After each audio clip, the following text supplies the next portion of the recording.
আসসালামু আলাইকুম। আশা করি সকলেই ভালো আছেন। আজকে আপনাদের সামনে যে বিষয়ে আলোচনা করব সেটি হলো টমেটো গাছের কুঁকড়ানো রোগ নিয়ে এবং মাকড়সা নিয়ে। আমাদের এই জমিতে দেখুন কোনো গাছ কুঁকড়ানো নেই। কারণ হচ্ছে আমি এই জমিতে যে কীটনাশকগুলি ব্যবহার করি এটাই আপনাদেরকে আজকে দেখাবো। বন্ধুরা, ভিডিওতে অবশ্যই একটি লাইক দিবেন আর চ্যানেলটি সাবস্ক্রাইব করবেন। প্রথম থেকে শেষ পর্যন্ত ভিডিওটি দেখার অনুরোধ রইল।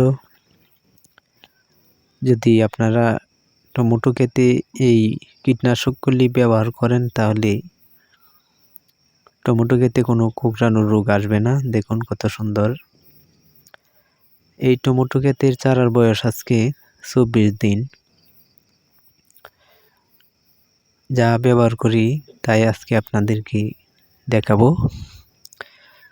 পজিম প্লাস, এটা হচ্ছে জাপ পোকার জন্য ব্যবহার করে থাকি। 10 দিন পর পর চারা লাগানোর 10 দিন পর থেকে শুরু করে একেবারে লাস্ট পর্যন্ত ব্যবহার করে যাব। স্ক্রিনে যে ছবিটি দেখতেছেন এটা সানমেকটিন।